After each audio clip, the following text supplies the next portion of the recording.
ಇನ್ನೊಂದು ವಿಷಯ ವಿಜಯ ಮುರೆ ಅವರೇ, ತಾವು ಸಾಕಷ್ಟು ಅನಾಥ ಶವಗಳಿಗೆ ಒಂದು ಅಂತ್ಯಕ್ರಿಯೆ ಮಾಡ್ತಕ್ಕಂಥ ಕೆಲಸವನ್ನ ಮಾಡ್ತಾ ಬಂದಿದ್ರಿ. ಏನು ಯಾಕೆ ಈ ಕೆಲಸವನ್ನ ಸ್ಟಾರ್ಟ್ ಮಾಡಿದ್ರಿ? ಅದರಿಂದ ಏನಾದರೂ ರೋಚಕ ಘಟನೆಗಳೇನಾದ್ರೂ ಇದೆಯಾ ಅಂತ? ಒಂದು ರೋಚನ ಘಟನೆ ಒಂದು 1983ನಲ್ಲಿ 1983ನಲ್ಲಿ ಒಂದು ಘಟನೆ ಆಗಿತ್ತು. ಒಂದು ಹೈದರಾಬಾದಿಂದ ಒಂದು ಫ್ಯಾಮಿಲಿ ಬೆಳಗಾಂ ನಲ್ಲಿ ಕೆಲಸ ಮಾಡಲಿಕ್ಕೆ ಬಂದಿದ್ರು. ಗಂಡ, ಹೆಂಡತಿ ಮತ್ತು 3 ಮಕ್ಕಳು.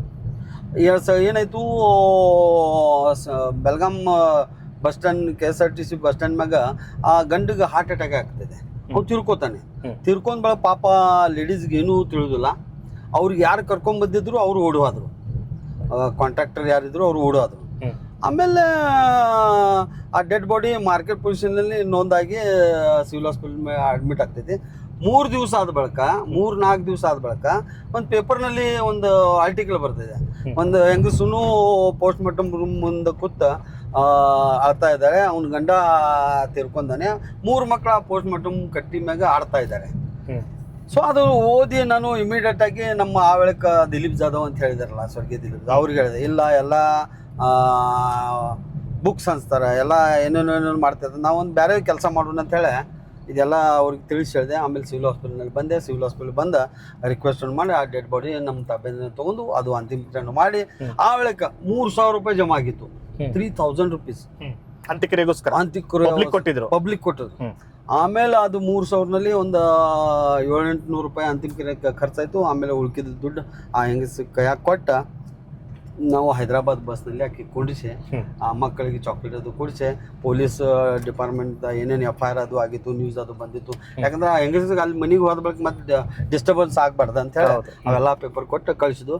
ಅವಾಗಿಂದ ನಾವು ಒಂದು ಡಿಸೈಡ್ ಮಾಡಿದ್ವು, ಸಿಟಿನಲ್ಲಿ ಯಾವುದು unclaimed dead body find out ಆಯ್ತು ನಮಗೆ ಕಾಂಟ್ಯಾಕ್ಟ್ ಈ ಒಂದು ಪೊಲೀಸ್ ಡಿಪಾರ್ಟ್ಮೆಂಟ್ ಸದ್ಯಕ್ಕೆ ಮೊರೆ ಸಾಹೇಬ್ರ ನಿಮ್ಮ ರಿಲೇಟಿವ್ ತಿರ್ಕೊಂತಾರ ಅಂತ ಹೇಳಿ ನಮಗೆ ಫೋನ್ ಮಾಡ್ತಾರೆ.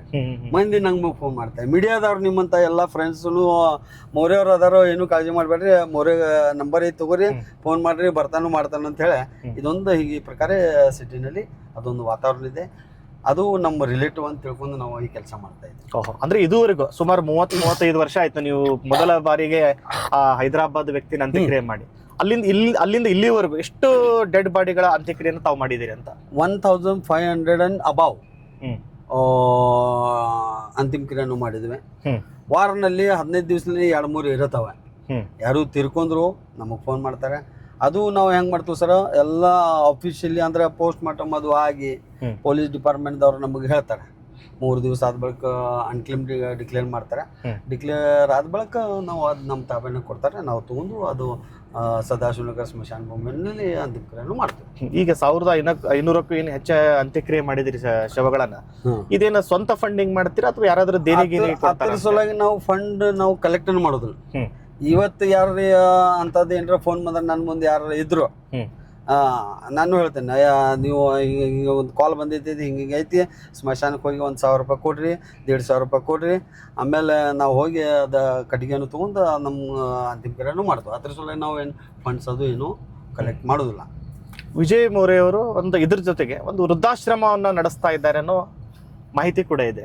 ಹೌದು. ತಾವು ಯಾವ ವೃದ್ಧಾಶ್ರಮ ನಡೆಸ್ತಾ ಇದ್ದೀರಿ, ಎಷ್ಟು ವರ್ಷ ನಡೆಸ್ತಾ ಇದ್ದೀರಿ ಅಂತ ಹೇಳಿ? ಕಳೆದ 28 ವರ್ಷದಿಂದ ನಾವು ಶಾಂತಾಯಿ ವೃದ್ಧಾಶ್ರಮ ಅಂತೇಳಿ ನಮ್ಮ ಫ್ರೆಂಡ್ ಆದಂಥ ವಿಜಯ್ ಪಾಟೀಲ್ ಅವರ ಮಾರ್ಗದರ್ಶನದಿಂದ ನಾವು ಇವತ್ತಿನ ಮಟ್ಟ 28 ವರ್ಷದಲ್ಲಿ ಶಾಂತಾಯಿ ವೃದ್ಧಾಶ್ರಮ ಬಾಮನ್ವಾಡಿ V2 ಕಡೆ ಇದೆ, ಅಲ್ಲಿ ನಾವು ನಡೆಸ್ತಾ ಇದ್ದೇವೆ. ಈಗ ಸದ್ಯಕ್ಕೆ 7 ವರ್ಷ ಆಯಿತು. ವಿತ್ ಫ್ಯಾಮಿಲಿ ನಾವು ಆ ಆಶ್ರಮನಾಗ ಇರ್ಲಿಕ್ಕಿದ್ದೇವೆ. ಈ ವೃದ್ಧಾಶ್ರಮ ನಡೆಸಬೇಕು ಅಂತ ಯಾಕೆ ಅನಿಸ್ತು ಮೋರೆ ಅವರಿಗೆ? ಅದು ಒಂದು ಏನಾಯ್ತು, ಬೆಳಗಾಂ ಸಿಟಿನಲ್ಲಿ ಒಂದು ಯಾವುದೋ ಒಂದು ಕಾಸ್ಟ್ದ ಒಂದು ವೃದ್ಧಾಶ್ರಮ ಇತ್ತು. ಆ ವೃದ್ಧಾಶ್ರಮನಲ್ಲಿ ಬರೀ ಆ ಕಾಸ್ಟ್ದ ಅಜ್ಜಾಜಿಗಳು ಇರ್ತಿದ್ರು. ನಾವು ಪ್ರತಿ ವರ್ಷ ನಾವು ಒಂದು ಯುವಕ ಮಂಡಳ ತೆಗ್ದಿದ್ದು. ಆ ಯುವಕ ಮಂಡಳ ಮಾಧ್ಯಮದಿಂದ ಅಲ್ಲಿ ಪ್ರತಿ ವರ್ಷ ಏನಾರ ಕೊಡ್ಲಿಕ್ಕೆ ಹೋಗ್ತಿದ್ದು, ಏನೋ ಇದು ಮಾಡ್ತಿದ್ದು. ಆ ವೇಳೆಗೆ ನಮ್ಮ ಫ್ರೆಂಡ್ ಅಂತ ವಿಜಯ್ ಪಾಟೀಲ್ ಅವರು ಒಂದು ಫಾರ್ಮ್ ಹೌಸ್ ಮಾಡೋ ಸಲುವಾಗಿ ಒಂದು ಹೊಲ ತಗೊಂಡಿದ್ರು. ನನಗೆ ಕೇಳಿದ್ರು, ಆಮೇಲೆ ನಾವೇ ಯಾಕೆ ವೃದ್ಧಾಶ್ರಮ ಮಾಡಬಾರ್ದು, ಅದು ಎಲ್ಲ ಕಾಸ್ಟ್ ಸಲುವಾಗಿ ಹಂಗೆ ಅಂಥೇಳಿ ಆ ಒಳಗೆ ನಾವು 1998ನಲ್ಲಿ ಶಾಂತಾಯಿ ವೃದ್ಧಾಶ್ರಮ ಸ್ಥಾಪನೆ ಮಾಡಿ ಸ್ಟಾರ್ಟ್ ಮಾಡಿದ್ವಿ. ಎಷ್ಟು ಜನ ಇಲ್ಲಿವರೆಗೂ ಎಷ್ಟು ಜನ ತಾವು ವೃದ್ಧರಾತು ವೃದ್ಧರಾತು ಆಶ್ರಯವನ್ನ ಕೊಟ್ಟಿದ್ದೀರಿ ಇಲ್ಲಿವರೆಗೂ? ಇವತ್ತಿನ ಮಟ್ಟ ನಾವು 400 ಅಬಾವ್ ಅಜ್ಜಾಜಿಗೆ ನಾವು ಆಶ್ರಯ ಕೊಟ್ಟಿದ್ವಿ. ಈಗ ಸದ್ಯಕ್ಕೆ 43 ಅಜ್ಜಾಜಿಗಳಿದ್ದಾರೆ. ನಮ್ಮ ಕ್ರೈಟೇರಿಯಾ ಹಿಂಗಿದೆ, ಗಂಡ ಮಗ ಇದ್ದಾರೆ ನಾವು ತಗೋರುದಿಲ್ಲ, ಗೌರ್ಮೆಂಟ್ ಪೆನ್ಷನ್ ಇದ್ರೆ ತಗೋರುದಿಲ್ಲ, ಸರ್ಕಾರಿ ಹಣನೂ ತಗೋರುದಿಲ್ಲ, ಆಮೇಲೆ ಯಾರ್ದು ದುಡ್ಡು ಆಸ್ತಿ ಇದೆ ಅಂತವ್ರು ತಗೋದ, ಯಾರ ಅಜ್ಜಾಜಿ ನೀಡೆಡ್ ಇದ್ದಾರೆ ಅದು ಗಟ್ಟಿಮುಟ್ಟಿದ್ದಾರೆ ಅಂತವ್ರು ನಾವು ತಗೋದು, ಬೆಡ್ ರಿಡನ್ ತಗೋರುದಿಲ್ಲ. ಅದ್ರ ಸಲುವಾಗಿ ನಾವು ಮಾಡೋರದು ಈಗ ತನ್ನ ಸ್ವಂತ ಕೆಲಸ ಮಾಡೋರಂತ ಅಜ್ಜಾಜಿಗೆ ನಾವು ಸಂಭಾಳಿಸ್ತೇವೆ. ಅಂದ್ರೆ ನಿಮಗೆ ವಿಜಯ ಮೋರೆ ಅವರು ಈ ಜಗತ್ತನ್ನ ತಮ್ಮ 2 ಕಣ್ಣಿನಿಂದ ನೋಡ್ತಾರೆ. ಆದ್ರೆ ವಿಜಯ ಮೋರೆ ಅವ್ರನ್ನ ನೋಡ್ತಕ್ಕಂತಹ ಲಕ್ಷಾಂತರ ಕಣ್ಣುಗಳು ಇದೆ. ಆದ್ರೆ ಬಹಳ ಜನರಿಗೆ ಕೆಲವೊಬ್ರು ಹಿಂದೆಗಡೆ ಮಾತನಾಡ್ತಿರ್ತಕ್ಕಂತಹದ್ದು, ವಿಜಯ್ ಮೋರೆಗೆ ಸಾಕಷ್ಟು ಫಾರಿನ್ ಇಂದ ಫಂಡ್ ಬರುತ್ತೆ, ಬೇರೆ ಬೇರೆ NGO ಗಳಿಂದ ಫಂಡ್ ಬರುತ್ತೆ, ಅದಕ್ಕಾಗಿ ವಿಜಯ್ ಮೋರೆ ವೃದ್ಧಾಶ್ರಮ ನಡೆಸ್ತಾರೆ, ವೃದ್ಧಾಶ್ರಮವನ್ನ ಬಿಸಿನೆಸ್ ಆಗಿ ಮಾಡ್ಕೊಂಡಿದ್ದಾರೆ ವಿಜಯ್ ಮೋರೆ ಅಂತೇಳಿ. ಏನ್ ಹೇಳ್ತೀರಿ ಈ ಮಾತಿಗೆ?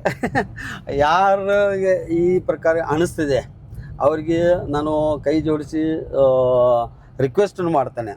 ನಾನು ನನ್ನ ಮಿಸ್ಸಸ್ಸು, ನನ್ನ ಮಗ, ನನ್ನ ಮಗಳು ಏನು ಕೆಲಸ ಮಾಡ್ತಾ ಇದ್ದೇವ್ರಲ್ಲ, ನಿಮಗಿದ್ರೆ ಆ ಪ್ರಕಾರ ಫಾರಿನ್ ಫಂಡ್ಸ್ ಆಗಲಿ ಸಾಕಷ್ಟು ಫಂಡ್ ಬರ್ತೈತೆ ಅಂತ ನಿಮ್ಗೆ ಅನಿಸ್ತಿದ್ರೆ 1 ತಿಂಗಳು ತಾವು ಯಾರು ಅನಿಸ್ತಿತ್ತಲ್ಲ ಅವ್ರು ಬಂದು ನಮ್ಮ ಶಾಂತ ವೃದ್ಧಾಶ್ರಮದಲ್ಲಿ 1 ತಿಂಗಳು ಬಂದು ಸೇವೆಯನ್ನು ಮಾಡಿ ತಿಳ್ಕೊಂಡು ಆಮೇಲೆ ಮಾತಾಡ್ಬೇಕಂತೇಳಿ ರಿಕ್ವೆಸ್ಟನ್ನು ಮಾಡ್ತೇನೆ. ಅಂದ್ರೆ ತಾವು ಸ್ವತಃ ಖರ್ಚಿನಿಂದ ಮಾಡ್ತಿದ್ದೀರಿ ಅಂತ? ಸ್ವತಃ ಖರ್ಚಿಲ್ಲ, ಜನರು ಡೊನೇಷನ್ ಕೊಡ್ತಾರೆ. ಸ್ವತಃ ಖರ್ಚು ಮಾಡುವಂತ ಅಷ್ಟು ದೊಡ್ಡ ನಾನು ವ್ಯಕ್ತಿ ಇಲ್ಲ, ನನ್ನ ಕಡೆ ದುಡ್ಡಿಲ್ಲ. ಆದ್ರೆ ನಾನು ಯಾವುದೋ ಒಂದು ಕೆಲಸ ಮಾಡ್ಬೇಕಾದ್ರೆ ಜನರು ನಂಗೆ ಸಪೋರ್ಟ್ ಇದ್ದಾರೆ. ಜನರು ನಂಗೆ ಇವತ್ತಿನ ಮಟ್ಟ ನಾವು ನಮ್ಮ ಶಾಂತ ವೃದ್ಧಾಶ್ರಮದಲ್ಲಿ ಅಕ್ಕಿ ಆಗಲಿ, ಜೋಳ ಆಗಲಿ, ಎಣ್ಣೆ ಆಗಲಿ, ಫಸ್ಟ್ ವಿಜಯ್ ಪಾಟೀಲ್ ಫ್ಯಾಮಿಲಿ ಅವರೆಲ್ಲ ನೋಡ್ತಿದ್ರು. 7 ವರ್ಷ ಆದ ಬಳಿಕ ಜನರೆಲ್ಲ ನಮಗೆ ಸಪೋರ್ಟ್ ಮಾಡ್ತಾ ಇದ್ರೆ ಅದಕ್ಕೆಲ್ಲಕ್ಕಿಂತ ಕಾರಣೀಭೂತ ಯಾರ ಇದು ಸಪೋರ್ಟ್ ಸಿಗ್ತೈತೆ ಅಂತ ನಿಮ್ಮಂತ ರಿಪೋರ್ಟರ್ಸ, ನಿಮ್ಮಂತ ಫ್ರೆಂಡ್ಸ, ನಿಮ್ಮಂತ ಸ್ಟೋರಿ ಮಾಡಿ ನಮ್ಮ ಆಶ್ರಮದೇನು ತೋರಿಸಿರಲ್ಲ ಅದ್ರ ಸಲುವಾಗಿ ಜನರು ನಮಗೆ ಹೆಲ್ಪ್ ಮಾಡ್ತಾರೆ. ಈ ರಾಜಕಾರಣಿಗಳಾಯ್ತು, ಇವ್ರು ಯಾರಾದ್ರೂ ಏನಾದ್ರು ಸ್ವಲ್ಪ ವೃದ್ಧಾಶ್ರಮಕ್ಕೆ ಏನಾದ್ರು ದೇಣಿಗೆಯನ್ನು ಕೊಡೋದಾಗ್ಲಿ ಇಂಥ ಕೆಲಸಗಳೇನು ಮಾಡಿದ್ದಾರೆ? ಯಾರಿಲ್ಲ ಇವತ್ತಿನ ಮಟ್ಟ ಹಂಗೇನು ಯಾರು ಬಂದಿಲ್ಲ. ಬಟ್ ಸನ್ಮಾನ್ಯ ಸತೀಶ್ ಜಾರಕಿಹೊಳಿ ಸಾಹೇಬರು ಬಂದು ಹೋಗಿದ್ದಾರೆ. ನಮ್ಮ ಕರ್ನಾಟಕದ ಸಾಕಷ್ಟು ಮಿನಿಸ್ಟರ್ಸ್ ಅದಕ್ಕೆ ಬಂದು ಹೋಗಿದ್ದಾರೆ. ಗೋವಾ CM ಬಂದು ಹೋಗಿದ್ದಾರೆ. ಎಲ್ಲರೂ ಹಿಂಗೆ ಬಂದು ಹೋಗಿದ್ದಾರೆ. ಬಟ್ ಹಂಗೇನು ನಾವು ಸರ್ಕಾರ ಕಡೆ ಯಾವುದು ಲಕ್ಷ್ಮೀ ಹೆಬ್ಬಾಳ್ಕರ್ ಮೇಡಮ್ನು ಬಂದು ಹೋಗಿದ್ದಾರೆ. ಅವರು ಲಕ್ಷ್ಮೀ ಹೆಬ್ಬಾಳ್ಕರ್ನು ಹೇಳಿದ್ರು, ನಮಗೆ ನಿಮ್ಮವರವರ ನೀವು 2 crore rupees ನಾವು ನಿಮಗೆ ಸ್ಯಾಂಕ್ಷನ್ ಮಾಡ್ತರು, ನೀವು ಅಪ್ಲಿಕೇಶನ್ ಕೊಡ್ರಿ. ನಾವು ಹೇಳಿದೆ ಅವ್ರಿಗೆ, ನಮ್ಮ ಮೇಡಮ್ ಸರ್ಕಾರದ ಏನೂ ಬೇಡ, ನಿಮ್ಮ ವೈಯಕ್ತಿಕ ಏನಿದೆ ಕೊಡ್ರಿ ಅಂದ ಬಳಿಕ ಅವರು ಬೇರೆ ಬೇರೆ ಪ್ರಕಾರ ನಮಗೆ ಏನೇನೋ ಹೆಲ್ಪ್ ಮಾಡ್ತಾರೆ. ಸತೀಶ್ ಸಾವ್ಕಾರ್ ಸದಕ್ಕೆ ನಮಗೆ ಹೆಲ್ಪ್ ಮಾಡ್ತಾರೆ. ಇಲ್ಲ, ಸರ್ಕಾರದ ಫಂಡನ್ನು ಯಾಕೆ ರಿಜೆಕ್ಟ್ ಮಾಡ್ತಾ ಇದ್ರಿ? ಈಗ ನೀವು ವೃದ್ಧಾಶ್ರಮ ಮಾಡ್ತಾ ಇದ್ದೀರಿ, ಅದು ಇನ್ನೂ ಉತ್ತಮ ಪ್ರಮಾಣದಲ್ಲಿ ಮೇಲ್ದರ್ಜೆಗೆ ಏರಿಸಬಹುದು ಸರ್ಕಾರದ ಅನುದಾನದಿಂದ. ಯಾಕೆ ಸರ್ಕಾರದ ಅನುದಾನ ರಿಜೆಕ್ಟ್ ಮಾಡ್ತಾ ಇದ್ರಿ? ಸರ್ಕಾರದ ಫಂಡ್ ಯಾಕೆ ತಗೋರುದಿಲ್ಲ ಅಂದ್ರೆ ಆಮೇಲೆ ಎಲ್ಲರದು ಇಂಟರ್ಫರೆನ್ಸ್ ಚಾಲು ಆಗ್ತೈತೆ. ನಮ್ಮ ಇವ್ರು ಅದಾರೆ, ಅವ್ರು ಅದಾರೆ, ಇವ್ರು ತಗೋರಿ.